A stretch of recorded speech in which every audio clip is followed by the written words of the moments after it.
अच्छा, ये बड़ा दिलचस्प है कि बहुत सारे लोगों की गिनती होती है उन नेताओं में जो हमेशा अरविंद केजरीवाल के इर्द गिर्द रहे हैं। उनमें आतिशी हैं, उनमें सौरभ हैं, उनमें मनीष सिसोदिया रहे, उनमें सत्येंद्र जैन रहे, उसमें कपिल मिश्रा भी रहे। ये सब एक तरफ है, आप एक तरफ है, मतलब उनके फ्रेम में आप भी हमेशा रहे हैं। हमेशा रहा हूँ, डेफिनेटली रहा हूँ।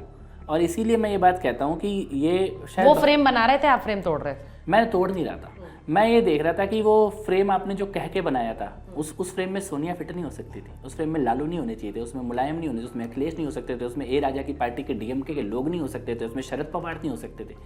उस फ्रेम में इनके लिए जगह कैसे बनी? इन नेताओं के बारे में क्या बोलते थे आप लोग जब पहले आप साथ रहे? इन नेताओं के बारे में आपसे क्या बोला? कभी बोला होगा कि ये मैं तो सार्वजनिक बताता हूँ ना, मैं तो मंच के नीचे बैठा था कॉन्स्टिट्यूशन क्लब में। हाँ, तो क्या और मंच के ऊपर अरविंद केजरीवाल थे। जिस दिन आम आदमी पार्टी बनी उस दिन की बता रहा हूँ मैं। और उस दिन एक लिस्ट जारी की गई कि आम आदमी पार्टी इन 51 नेताओं को राजनीति से बाहर करने के लिए बनाई जा रही है। उसमें शरद पवार का नाम था, उसमें सोनिया गांधी का नाम था, उसमें लालू यादव का नाम था, उसमें मुलायम का नाम था, उसमें अखिलेश का नाम था, उसमें ए राजा का नाम था, उसमें स्टालिन का नाम था। इनके लिए तो बनाई गई थी पार्टी और उन्हीं के साथ आप मंच पे खड़े हुए हो। तो एक कार्यकर्ता के तौर पे मैं बोलूं कि इसका मतलब आप सच कह रहे थे? तो जो सवाल आप उठाते हो बाकी कार्यकर्ता क्यों नहीं उठाते? उठाते हैं। जो चंद कार्यकर्ता उनके आसपास बचे हैं उनको छोड़ के सब उठाते हैं। और इसीलिए मैं बार बार कह रहा हूं, मैं अकेला नहीं हूं जिसने इस लड़ाई को लड़ा। मेरी आवाज़ को ज़्यादा सुना गया क्योंकि मैं कैबिनेट में भी था, मंत्री भी था, और वो लड़ाई सार्वजनिक हुई, वो लड़ाई जनता के बीच में हुई और मैंने अपनी आवाज़ को दबने नहीं दिया, अकेला पड़ने के बावजूद भी। तो इसीलिए मेरे को एक तरह से उसका चेहरा बन गया उस लड़ाई का। लेकिन हजारों कार्यकर्ताओं ने ये लड़ाई लड़ी है और पूरे देश के आम आदमी पार्टी के, इंडिया अगेंस्ट करप्शन के लोगों ने लड़ी है। इसीलिए आज केवल दिल्ली और पंजाब को छोड़ के आम आदमी पार्टी की उपस्थिति बची नहीं है देश में कहीं। दिल्ली में आम आदमी पार्टी की सरकार जाते हुए और दूसरी सरकार बनते हुए देख रहे हैं आप, बीजेपी की सरकार। जब चुनाव होंगे डेफिनेटली, अभी तो उनका कार्यकाल बचा हुआ है और मुझे लगता है कि उनको गवर्नेंस पे फोकस करना चाहिए। मैं फिर से एक बात कहना चाहता हूँ दिल्ली के लोगों की तरफ से, खुद दिल्ली वाला होने के नाते, आप जब जेल में चले गए, आपके उप मुख्यमंत्री जेल में है, मुख्यमंत्री जेल में है, विधायक जेल में है, तो आप दिल्ली कौन चला रहे? कौन चला रहा? आज किसी को अगर पानी की प्रॉब्लम है किसके पास जाएगा? बिजली की प्रॉब्लम है किसके पास जाएगा? किसी की सड़क खराब है किसके पास जाएगा? सीवर खराब है किसके पास? आपके लेटर लिखने से काम होगा? You need to resign and hand it over to someone जो लोगों की प्रॉब्लम सुने। ये नई मुहिम है। पूरी की पूरी सरकार और सारे के सारे विधायक रोज जाके सड़क पे बैठ जाते हैं, अरविंद केजरीवाल जिंदाबाद के नारे लगाते हैं, लेकिन उनके क्षेत्र में पानी की, बिजली की, सड़क की, मीटर की जो भी प्रॉब्लम है, इसको कौन सुन रहा है? उसका टाइम क्यों नहीं दे रहे हो आप? तो आपने किसके भरोसे पे छोड़ दिया पूरा का पूरा शहर? ये जो दिल्ली के साथ दोबारा एक और आप छल कर रहे हो ना, आपको टाइम ही नहीं है दिल्ली के लिए। पहले भी नहीं था, तब आप भगवंत मान को ड्राइवर बना के देश के टूर पे निकले हुए थे कि हेलीकॉप्टर निकालो पंजाब के मुख्यमंत्री का, आज बंगाल जाऊंगा, आज महाराष्ट्र जाऊंगा, आज यहाँ जाऊंगा, आज वहाँ जाऊंगा। अब आप जेल में हैं तो भी कुर्सी नहीं छोड़ूंगा। तो अपने विधायकों को और मंत्रियों को कम से कम इतना तो कहो कि 2 मिनट जनता के बीच में बैठो, या दिल्ली की सारी प्रॉब्लम खत्म हो चुकी हैं। मुझे लगता है अरविंद केजरीवाल अब सोचते होंगे कि कपिल मिश्रा को क्यों हटा दिया। नहीं, साथ ही रखते हैं, मोर्चा दूसरों के खिलाफ खोल लेते हैं। ये तो मेरे खिलाफ ही शुरू हो। मेरे को साथ रखने के लिए उनको बहुत सारे और लोगों को हटाना पड़ता, जैसे जो काला धन का काम कर रहे थे, जो हवाला का काम कर रहे थे। सत्येंद्र जैन को हटाना पड़ता, जो अपनी सगी बेटी को मुख्यमंत्री के अपने मंत्री के दफ्तर में नौकरी देकर बैठ गए थे। तो इस तरह के लोगों को, शराब के ठेके खोलने वालों को, इस तरह के लोगों को हटा, तो मैं नहीं, मेरे जैसे और भी बहुत सारे कार्यकर्ता वहीं होते। लेकिन तब आपका चरित्र वो होता जो आपने वादा किया था। तब आपका चरित्र ये नहीं होता कि आपने 24 घंटे के अंदर अपने परिवार को हैंड ओवर कर दो अपनी कुर्सी। इसके लिए आम आदमी पार्टी नहीं बनी थी, इसके लिए ये आंदोलन नहीं हुआ था। और इसीलिए आज अन्ना भी यही बोल रहे हैं कि अपने कर्मों के कारण जेल में हैं। इस बात को उन्हें समझना चाहिए।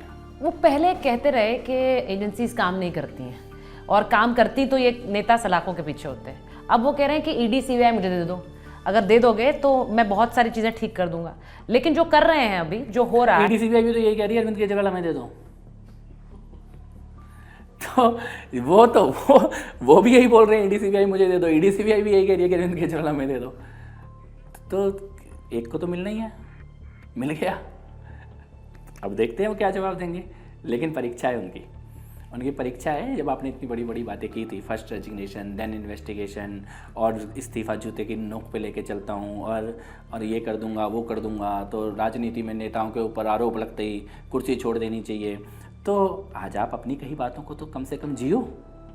आपकी अगली मुहिम यही है, इस्तीफा जो जूते की नोक पे रख के चलते हैं वो इस्तीफा क्यों नहीं दे रहे हैं, इस्तीफा दो। इस्तीफा देना पड़ेगा, इसलिए कोई मुहिम की आवश्यकता नहीं है। देखिए ये केजरीवाल कुर्सी से जितना भी चिपकने की कोशिश करे, नहीं उनके पास बहुमत है और वो ऐसा कोई, जैसे मैंने शुरुआत में कहा, कोई रूल बुक भी नहीं है तो वो चला सकते हैं सरकार। ऐसे ही सवाल तब पूछे जाते थे कि केजरीवाल जेल कैसे जाएंगे, हाँ। केजरीवाल जेल कैसे जाएंगे, केजरीवाल जेल कैसे जाएंगे। जेल गए ना। मैं आपके प्रोग्राम पे ऑन रिकॉर्ड कह रहा हूँ, केजरीवाल कितनी भी कोशिश कर ले इस्तीफा देना पड़ेगा। ये देश किसी एक व्यक्ति के कुर्सी के लालच के बंधक नहीं हो सकता। दिल्ली आपको अरविंद केजरीवाल की सुपारी किसने दी है? उन्होंने ही दी है, उन्होंने और उनके कर्मों ने दी है। और देखिए सुपारी तो नहीं कह सकते, लेकिन ये जरूर है कि मैंने ये संकल्प लिया, और वो संकल्पित लड़ाई थी कि अकेले भी लड़ना पड़े तो लड़ेंगे, क्योंकि ये छल था। जो भी अरविंद केजरीवाल ने किया वो छल था, और ईश्वर ने जल्दी न्याय दिला दिया। मुझे तो लगता था कि ये लड़ाई 8-10 साल 15 साल भी चल सकती है, क्योंकि सत्ता उनके पास, मीडिया की भी एक पावर लगभग उनके साथ, एक पर्टिकुलर वर्ग उनके पीछे ही खड़ा हुआ था, पैसे की ताकत उनके पास थी। और कई बार ये लगता था कि इस लड़ाई में हम कहीं है ही नहीं, अकेले हैं।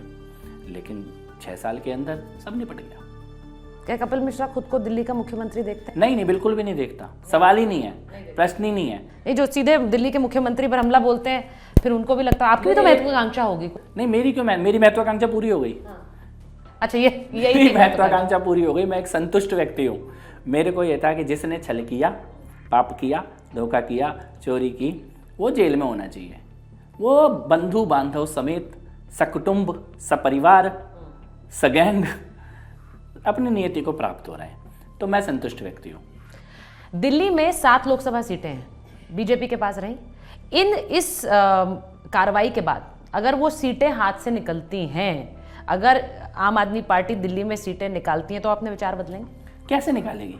आम आदमी पार्टी बताए ना। आम आदमी पार्टी के अब ये तो अभी हम तकाजा ही लगा सकते हैं ना, इसीलिए तो मैं कह रहा हूं, हमें 4 तारीख का इंतजार। तकाजे के लिए एक बात तो बहुत सिंपल है ना, कि आम आदमी पार्टी के पास जनता का आधार होता तो कांग्रेस से गठबंधन क्यों करना पड़ता। कोई भी आम आदमी पार्टी का नेता इस बात का जवाब दे दे कि आपका जनाधार है, अरविंद केजरीवाल बहुत पॉपुलर हैं, पूरी की पूरी जनता आम आदमी पार्टी के साथ है, तो गठबंधन क्यों कर रहे हो? जिस शहर के खुद मुख्यमंत्री हो, अभी तक तो हो ना, कुर्सी छोड़ी नहीं है, उस शहर में भी सारी सीटें नहीं लड़ पा रहे। दिल्ली की सारी सीटें लड़ पाई, तो आपको अपने ही काम पे भरोसा नहीं है ना। इस दिल्ली के ही मुख्यमंत्री हो और दिल्ली की आधी सीटें छोड़ दी कि मैं नहीं लड़ पाऊंगा। गठबंधन धर्म निभा रहे हो। क्यों बनाना पड़ा गठबंधन? जनाधार नहीं था, जनाधार खो चुके हैं। ये छटपटाहट है कि कुछ भी हो, कुछ तो बच जाए। और कोई बड़ी बात नहीं है। उनको ये दिखने लगा हो कि कहीं कांग्रेस सेकंड नंबर पे ना आ जाए तो मैं गठबंधन कर दूं, तो कम से कम नाक कटने से बच जाएगी। अदरवाइज अगर जरा मतलब आप खुद कह रहे हैं बीजेपी तीसरे नंबर पे है? बीजेपी पहले नंबर पे है। अच्छा, आज क्योंकि सिटिंग सांसद हमारी है ना, अभी भी हमारे यहाँ 7, और इससे पहले भी हमारी थी। 10 साल से 7 सांसद हमारे पास हैं। लोकसभा का ही चुनाव है। तो मैं फिर से ये बात कहना चाहता हूँ कि गठबंधन की जरूरत भाजपा को क्यों नहीं पड़ी। जो आपने घुमा के सवाल किया अभी कि तीसरे नंबर पे आए, तो गठबंधन हमने क्यों नहीं किया? जिसका जनाधार कमजोर होगा वही 2 साथी ढूंढेगा ना। उसी शहर में जहाँ पे खुद मुख्यमंत्री है, उसी शहर में जहाँ पे आप कहते हो कि उनसे ज़्यादा पॉपुलर कोई नहीं है, तो लड़ लेते ना 7 सीटें। पिछली बार तो लड़ी थी, अब क्यों हाथ पैर फूल गए? आपको तो अरविंद केजरीवाल के बारे में हर चीज़ पता होती है। उनके आसपास के कुछ नेता नहीं नजर आ रहे हैं, उनके लेकर सवाल उठ रहे हैं। हाँ, डेफिनेटली राघव चड्ढा को तो सब ढूंढ रहे हैं, और कहाँ है वो? और कई जगह तो पोस्टर भी लगे हैं कि लापता है।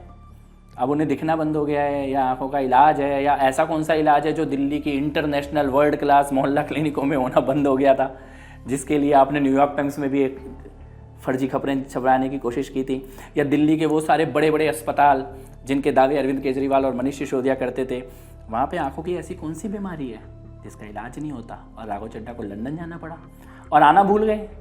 ये तो उनकी बड़ी पर्सनल स्पेस है ना। हो सकता है कि वो अपने किसी जैसा कि खबरें आ रही हैं कि वो इलाज के लिए गए हुए हो, तो इस पर्सनल स्पेस को भी आप अटैक करेंगे?